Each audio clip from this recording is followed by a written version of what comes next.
My fiancée took my design project and handed it to her college senior just to help him win the competition. When I confronted her, she was completely unfazed. "You're really talented," she said. "You can easily come up with another design. This competition is really important for David. Don't be so dramatic." Right there and then, I decided to withdraw from the competition and went home to take over my family's business. My fiancé, who accused me of being immature, began to panic. "Jason, don't be like this. Design is your lifelong passion. Are you really just going to give it all up?" The senior who stole my design also panicked. "This design is your heart and soul. Can you really afford to give up at such a crucial moment?" I hung up the phone, unaffected. My fiancée had no idea that this design was the blueprint for a new project her family's company was supposed to take on. I'm looking forward to seeing how her senior handles this without my help. In front of everyone, David accused me of being a plagiarizer who stole his design. I wanted to explain, but my fiancée Molly stepped in instead. "Jason, I understand your desire to win this competition, but plagiarism is shameful. You can't just take someone else's work and enter it in a contest." She looked sorrowful, as if I had committed some heinous crime. But only she and I know how many sleepless nights I put into that design, burning out several computers in the process. On the day before the deadline, she took my design while I was resting and gave it to her first love, hoping to help him win the gold medal in the competition. Everyone saw us as the golden couple, so naturally, no one would question her words. With everyone pointing fingers at me, I was shaking with anger. Molly apologized on my behalf. "I'm sorry. I never thought Jason would do such a thing. As his fiancée, I feel obligated to apologize to everyone. I hope you can forgive Jason for the sake of old schoolmate friendships." My heart was pounding, nearly causing me to have a heart attack. Molly urged me to apologize to David. Seeing his smug expression, I shook off Molly's hand. "I won't apologize because I never plagiarized. But I won't be participating in this design competition anymore." Turning away, I left the Design Institute. Behind me, Molly started to panic. She caught up to me, grabbing my arm. "Jason, design is your dream. You've been through so much for it. It's just a matter of plagiarism. If you sincerely apologize, we'll all welcome you back to continue competing." David chimed in pretentiously, "Yeah, Jason, I don't blame you. As long as you apologize, you can still compete." Looking at their hypocritical faces, I felt nothing but disgust. I shook off Molly and removed the Design Institute badge from my chest. No need. It's too shady here. I'd rather not trip over a stone hidden in the dark. Back at home, I packed up all my belongings. I even formatted the computers that had been with me for years. After finishing everything, my family called. "Jason, how's that competition you entered?" My eyes darkened as I told my mom on the other end, "I've dropped out." Before she could say more, I added, "I'm coming home." Her initial confusion switched to joy. Good. "Jason, you finally came around. I'll send the driver to pick you up right away." I nodded, hung up, feeling so relieved. My family's business wasn't weak, even stronger than Molly's family. But because Molly loved design, I gave up my original finance major and switched to design, sticking with it for 7 years. In those 7 years, from undergrad to PhD, I won one design award after another. Some projects that Molly's company won were thanks to my designs. I thought I gave everything to Molly, but in the end, I was repaid with betrayal. Taking a deep breath, I embraced my computer to return it to the Design Institute, only to find Molly blocking my path at the door. Seeing me, she was angry. "Jason, why don't you admit you copied David's design?" I almost laughed out loud and asked her back, "Why should I admit it? Molly, others might not know, but we live together.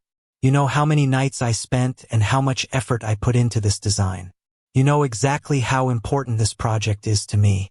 I hadn't even finished speaking before Molly interrupted with anger. "Enough. You've already won so many awards. What if you miss one?" "Yes, I gave the design to David, so what? You're a recognized genius at the Institute. Just draw something new, and there will be a new design in no time. This competition is really important for David. Can't you stop being so petty? Petty. That word again. Over the years, I've heard Molly say I'm petty countless times. When a driver overcharged us double the fare, I reported it, and she said I was petty. When the institute took her scholarship spot, she cried red-eyed in front of me. I went to argue with the teacher, and she said I was petty. Now my painstakingly designed project was stolen by her to curry favor with someone else, and she said I was petty again. Yet, in every instance, she was the one benefiting. Feeling exhausted, I didn't want to say another word to Molly. I tried to bypass her to go to the Design Institute, but Molly blocked me again. Where are you going? The Design Institute, I replied honestly. Molly frowned deeply. Are you really giving up on this competition? What else? I asked her.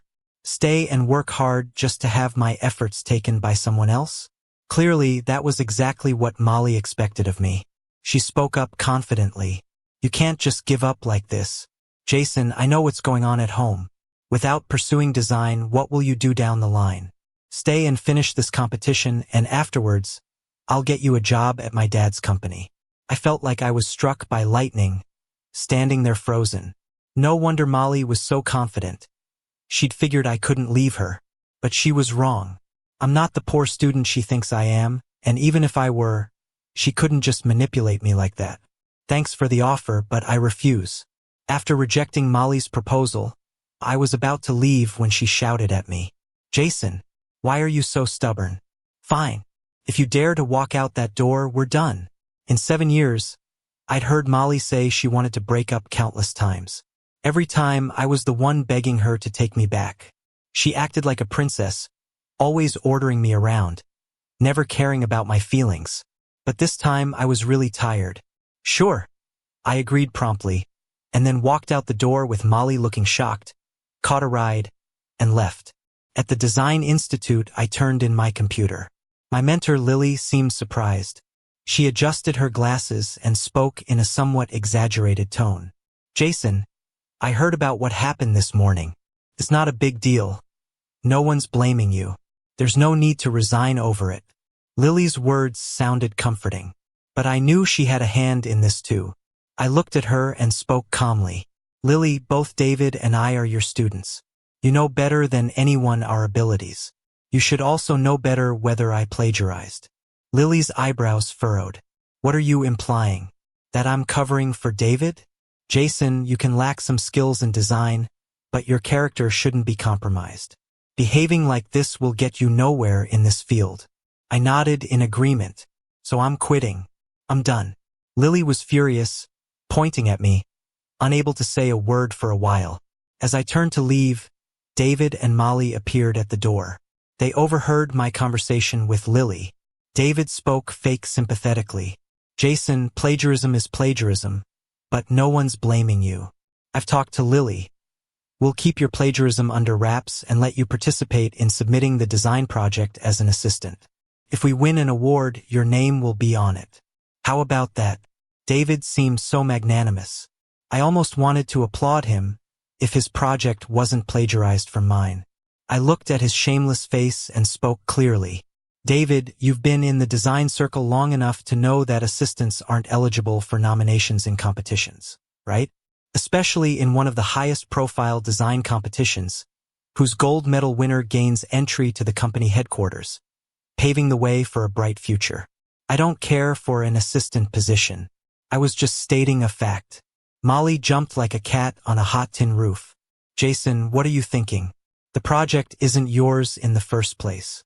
Do you think you can participate in the competition as the designer?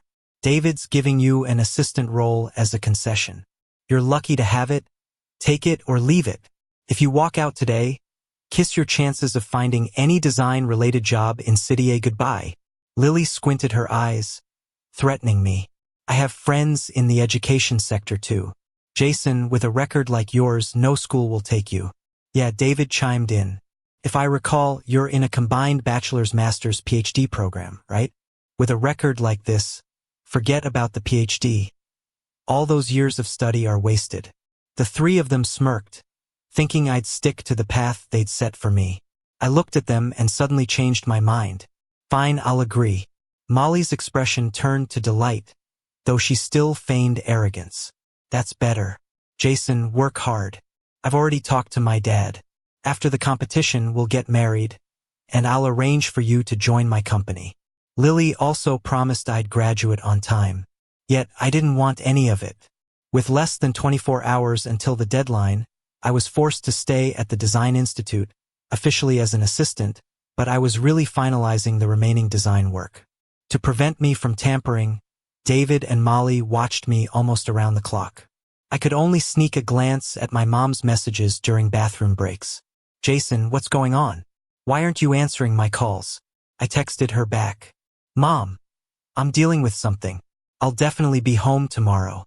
With David and Molly breathing down my neck, I got the remaining plans done in half a day. But there was this little glitch in the 3D modeling I just couldn't fix.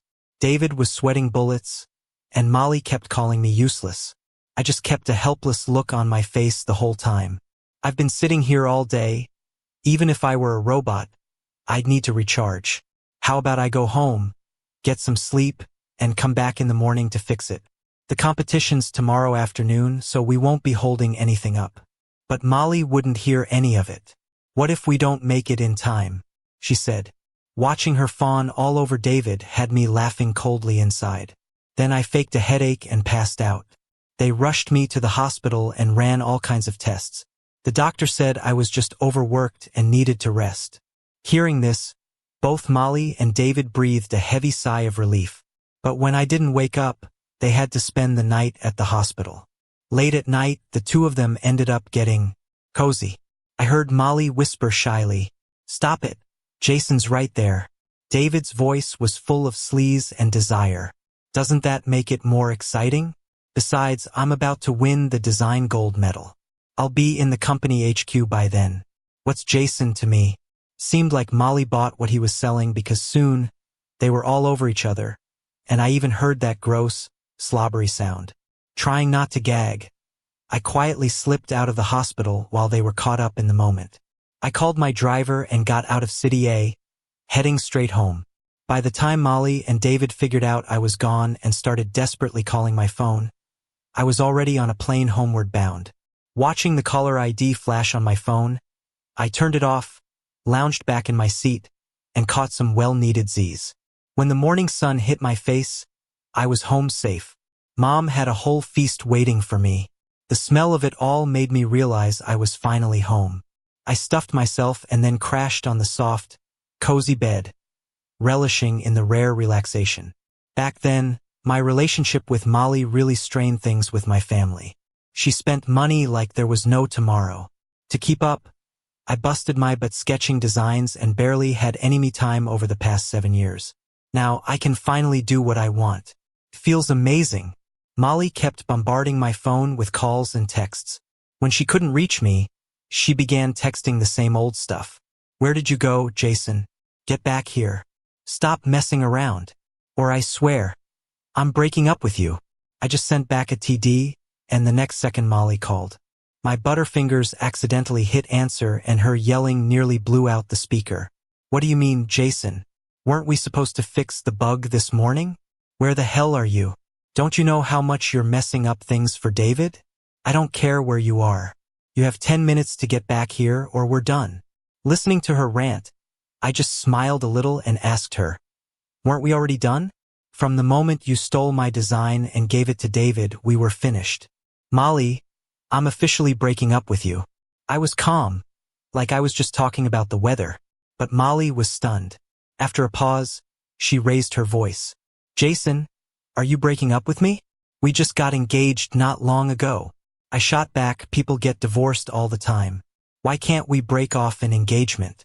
Besides, your thing with David is going strong. You sure you want him to be your side piece?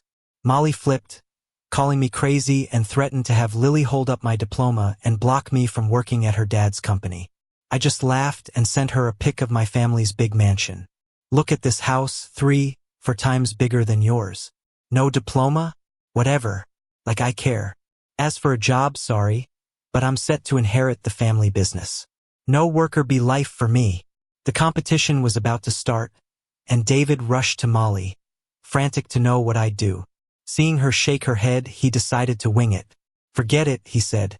It's just a bug, right? Won't mess up the competition. Jason, you'll pay for this. I'm not done with you today. Really? Can't wait to see how David plans to take me on. At 8 p.m., Mom called me downstairs to watch TV. When I turned it on, it was broadcasting the design competition. David was up there, all confident, showing off his peace bloom and harvest to the crowd. Mom stared at his design and her face scrunched up weirdly. She reached for the remote to change the channel, but I stopped her. Watch it, Mom. Why switch? But she just fumbled with her words, clearly off kilter.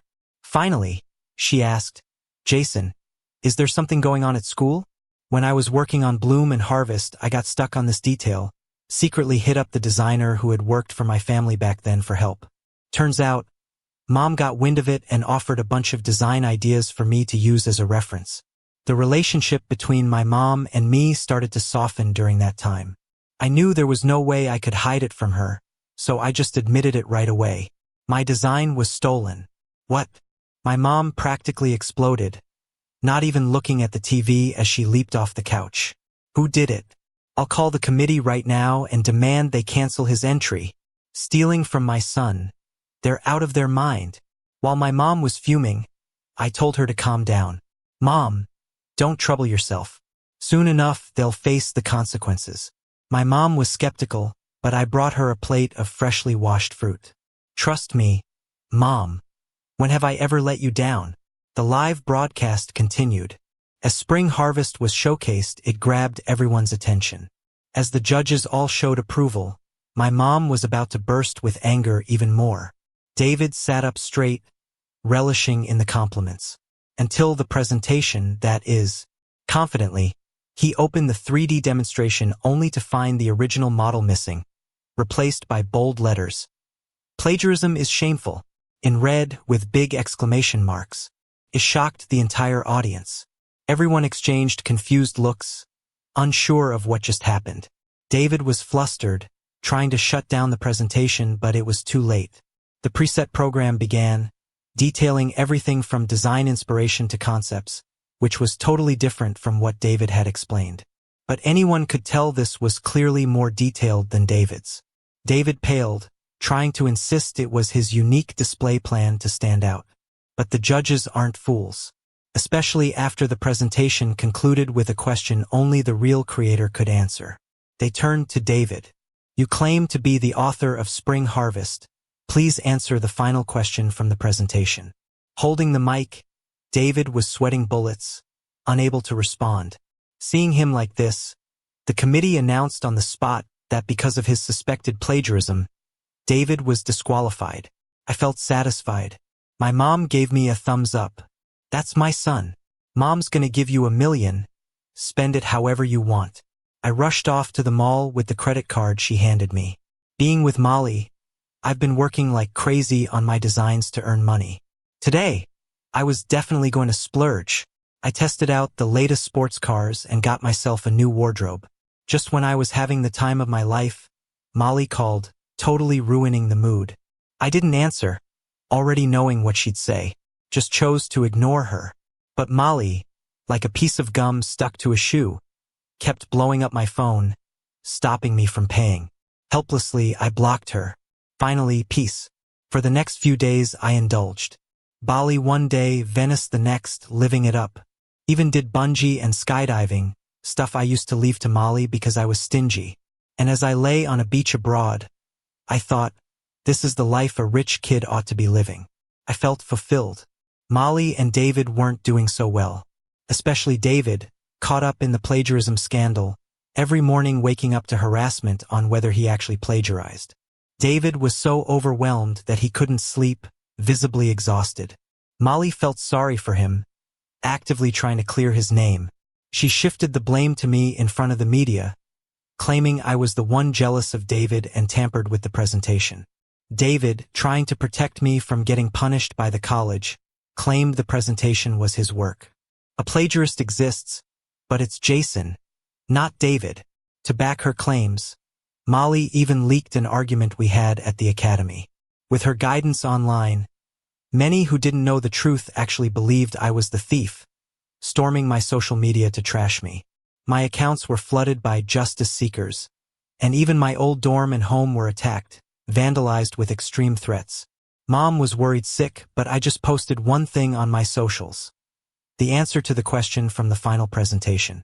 Instantly, everything went silent. Molly, not giving up, kept ranting that I made it up.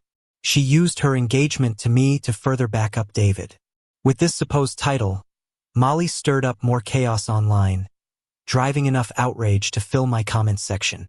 That's when I got a verification call from the committee. After a brief conversation, they confirmed me as the rightful author of Spring Harvest. David, a definitive plagiarist. The trolls rushed into David's life, cursing out his ancestors.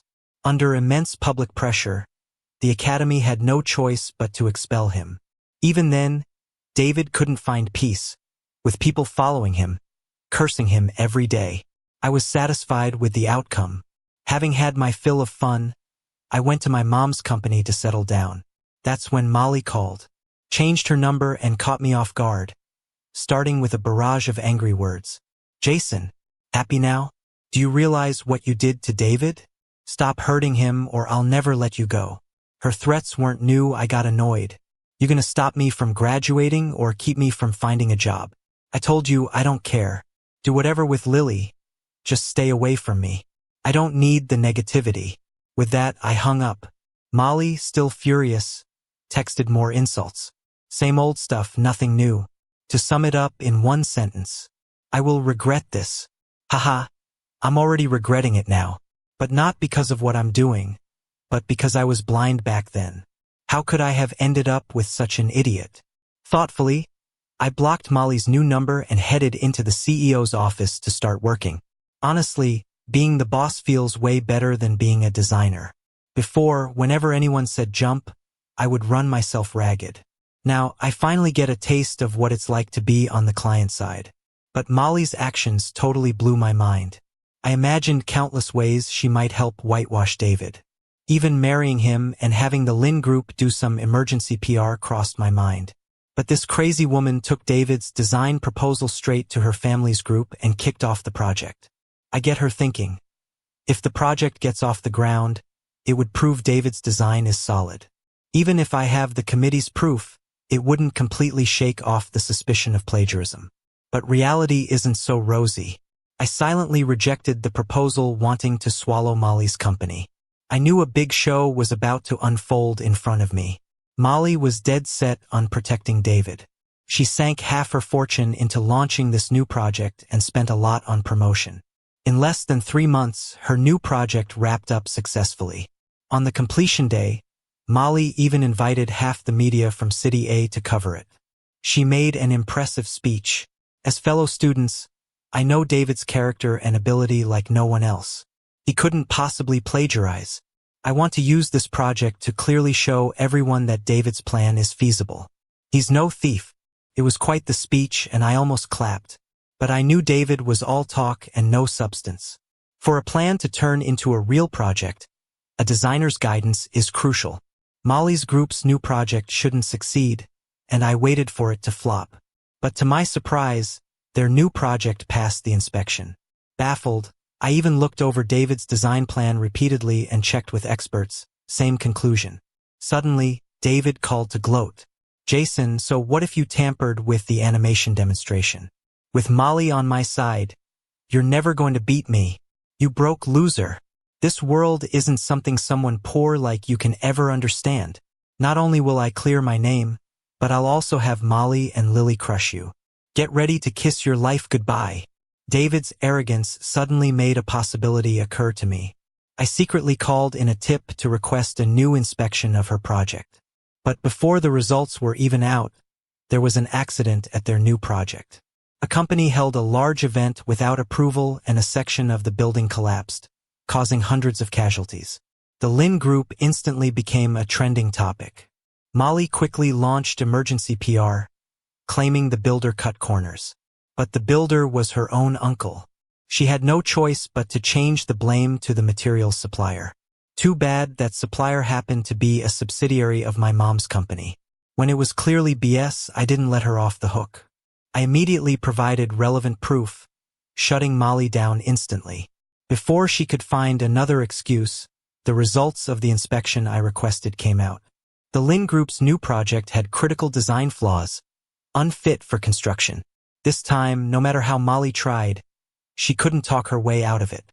Facing an angry public, Molly's dad made the decision to pin it all on David. David got detained and might face the death penalty. Molly's pleas to her father were futile. Even her group got dragged into the mess.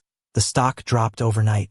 I seized the opportunity, bought most of the shares, and became the biggest stakeholder. In just a week, Molly's group had completely turned around. When I appeared at the new company's transition ceremony, Molly finally realized what was happening. She stormed up, pointing in my face and screaming, "It was you, Jason. You ruined David and crushed my dad's hard work. I won't let this go." She came at me like a mad woman, flailing her arms trying to claw at my face. But with layers of security around me, she couldn't get close. The other shareholders loudly told her off, telling her to stop causing trouble. Seeing former allies of her dad turn to support me left Molly devastated, cursing them for being heartless and ungrateful. The security grabbed her, ready to toss her out. But I stopped them and walked over to Molly myself. "I never harmed anyone. It was your own greed that did them in. Spring Harvest was always my work, yet you stole my design and gave it to David, passed it off as his for the competition. Sure, a design contest gold medal is important to David, but does that mean it's not important to me? You know exactly what I sacrificed and worked for. Molly, you destroyed David and our relationship by your own hand."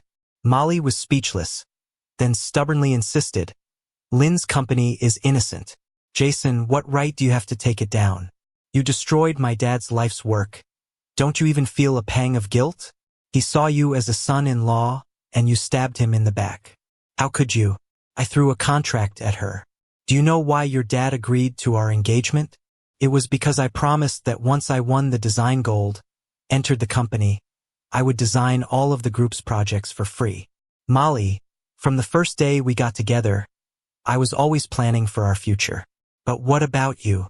Between us, who betrayed whom?" Molly was speechless. The shareholders' meeting was about to start, so I had her escorted out. Molly's company officially merged with mine, and I came to the subsidiary to oversee things. I thought that would be the end of it. But a few days hadn't even passed before Molly showed up at the company, visibly pregnant, demanding I take responsibility. "Jason, I'm pregnant. Let's get married," she said. Seeing her act like it was the most natural thing in the world, I felt like I was dreaming. Took me a minute to find the words to tell her, "Whoever's baby it is, go find them. What do you want me for?" But Molly insisted the baby was mine, refusing to leave the lobby, and threatened to bash her head in if I didn't take responsibility. "Jason, you ruined my family. My dad ended up in the hospital because of you, but I'm not blaming you for it. Still, you can't deny this child I'm carrying. I've been with you for 7 years, we were engaged, you can't just walk away." I almost laughed at how ridiculous she sounded. Yeah, Molly and I had been together for 7 years, and we were engaged. But ever since David showed up 3 years ago, she hadn't been close to me. Not to mention, she'd spent the past 6 months hanging around with David, and we hadn't even seen each other. With a stern face, I told Molly, "If you want to stay here, do it. But the kid isn't mine, so don't start spreading lies about me." But I underestimated Molly's tactics. She started a live stream right there in the company lobby. In tears, she accused me of not taking responsibility in front of countless viewers online. Jason pretended to be poor to get close to me, ruining my family. I don't blame him. I'm carrying his child and just want the kid to have a complete family. What did I do wrong? Her acting was top-notch, quickly gaining sympathy from online viewers. Everyone called me shameless. It even affected the company, causing the stock price to plummet. Tired of the chaos, I released a video from the night Jason was with David in the hospital. I urged Molly to go to the hospital for a paternity test, but Molly flat out refused. After some back and forth, the netizens saw Molly for who she really was, and no one wanted to support her anymore. Instead, they turned on her with nasty comments, telling her to stop embarrassing herself. With no other choice, Molly caused a scene at my company again. But this time I was ready and reported her to the police. Molly ended up in jail for defamation and, while resisting the verdict in court, attacked law enforcement, leading to a miscarriage. After leaving the hospital, she was taken into custody. Now she's facing the consequences of the law. Her father, already bedridden, couldn't take the news and passed away. A month later, David's sentencing came through. He was given the death penalty for endangering public safety. Thanks to his confession, my former mentor Lily was also jailed for academic fraud. Everything finally came to a close. I received a job offer from the sponsor of a design competition. They reviewed my past work and saw my unique talent in design, offering me a special position. But I didn't need it anymore. I built a skyscraper in City A, using spring blossoms, autumn fruits as the design blueprint. I added new concepts and replaced the original fake design to create a new landmark. I'm no longer in the design field, but everyone who visits the new landmark praises the genius of its designer. Looking at the new landmark, I'm content.